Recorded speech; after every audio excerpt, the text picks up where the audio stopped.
আজকে আমি কেটে নিয়েছি কিছুটা কচু। একটা ওই জলকচুর মতনই আছে, আমি সঠিক নাম জানি না, জলকচু না মান কচু, যাই হোক। কাটার আগে তোমাদের দেখাতে পারিনি, কেন কাটতে বসে এত হাত চুলকে গেছে যে অস্থির হয়ে গেছে, ক্যামেরাটা ধরতে পারিনি। এখনও অনেক কষ্টই হচ্ছে, হাত অনেক চুলকাচ্ছে। যাই হোক, খেতে গেলে গলা চুলকাবে কিনা জানি না, তবে কাটার সময় কড়কড়ে আওয়াজ হচ্ছিল। এখন আমি তো অত বেশি কচু রান্না করি না বন্ধুরা, তোমরা যারা বেশি বেশি কচু রান্না করো তারা একটু কমেন্ট করো যে যখন কাটতে গেলে কড়কড় আওয়াজ হয় সেই কচুটা গলা ধরবে কি ধরবে না। আচ্ছা যাই হোক, কচুটা কেটে নিয়েছি। এবার এটা একটু ভাপ দিয়ে নেব, আমার মনে হয় গলা চুলকাবে, ভয় লাগছে, তাই একটু ভাপ দিয়ে নেব।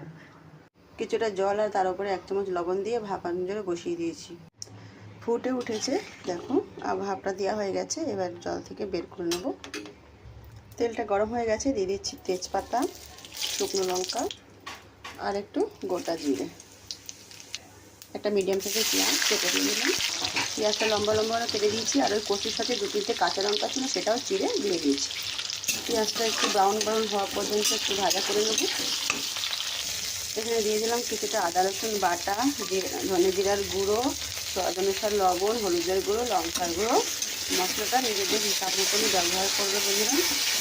আর এবার দিয়ে দিচ্ছি, যাতে মশলাটা পুড়ে না যায়, হালকা পরিমাণ একটু জল। এবার মশলাটা বেশ ভালো করে ভাজা করে নেবো। আমি এতে টমেটো দেবো না বন্ধুরা, চাইলে তোমরা টমেটোটা ব্যবহার করতে পারো। আমি বিনা টমেটোতে রান্না করব। আসলে সত্যি কথা বলতে টমেটো আজকে ঘরে অ্যাভেলেবল নেই, তো এখন আবার কে বাজারে যাবে, রান্না বসিয়ে দিয়েছি, তো টমেটোটা দিলাম না। তাই দেরি না দেখলাম মশলাটা বেশ ভালোভাবে কষানো হয়ে গেছে, আর দেরি না করে দিয়ে দিলাম ভাপিয়ে রাখা কচুগুলো সত্যি কিন্তু গলে গেছে। আমি একেবারে হালকা ভাপ দিয়েছি, তাতেই বোঝা যাচ্ছে কচুগুলো দেখে মনে হচ্ছে যেন গলে গেছে। তো যাই হোক, এখন আমি কচুগুলোকে বেশ মশলা দিয়ে আরেকটু ভালো করে কষিয়ে নেব। একদমই সাধারণভাবে রান্না, গ্রামে গঞ্জের লোকরা হলে হয়তো এই কচুটাকে বেশভাবে ইলিশ মাছের মাথা কিংবা একটু চিংড়ি মাছ দিয়ে বেশ ভালোভাবে আরও রান্না করতে। কারণ আমি যেহেতু এগুলো দিয়ে রান্না করছি না, একেবারে সাদা সিম্পল রেসিপি। যদি ভালো লেগে থাকে লাইক শেয়ার কমেন্ট করতে একদম ভুলবে না বন্ধুরা। ভালোবাসা যেভাবে দিয়ে আসে সেভাবে দিয়ে পাশে থেকে। তো বেশ এখন ভালোভাবে কষানো হয়ে যাচ্ছে, দেখে মনে হচ্ছে কচুটা খেতে দারুণ লাগবে। আর মশলাটাতেও কোনো কমতি রাখিনি, সব কিছু ভরপুর দিয়েছি, শুধু মাছটাই দেওয়া হয়নি। আসলে মাছটা বাচ্চারাও পছন্দ করে না, আর সত্যি কথা বলতে মাছ দিয়ে এভাবে তরকারি আমিও পছন্দ করি না।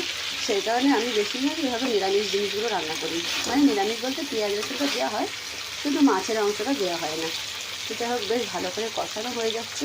এইবার তো দেখে বোঝাই যাচ্ছে যে কচুটাও ভালোভাবে কষানো হয়ে গেছে। এইবার ঝোলের অনুযায়ী একটু জল দিয়ে দিচ্ছি, যতটাই ঝোল রাখবো, মানে গ্রেভি রাখবো ততটাই এতে জলের পরিমাণটা দেবো।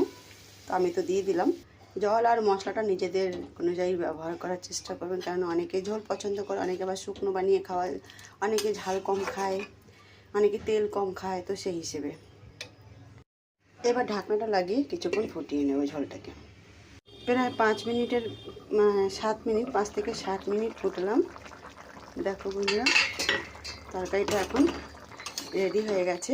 নিরামিষ কচুর ঝোল দারুণ সুন্দর লাগছে। তো যদি ভালো লাগে তাহলে লাইক শেয়ার কমেন্ট করতে ভুলো না। দেখো বন্ধুরা, গলে যাচ্ছে, আমি পান্তির মাথা দিয়ে দেখো কি সুন্দর মোমের মতো একেবারে গলে গেছে। কিন্তু এখনও বলবো, আমি জানি না গলা ধরবে কি না। যাই হোক, ধন্যবাদ সবাইকে, টাটা বাই বাই। আবার নতুন রেসিপির সাথে দেখা হবে।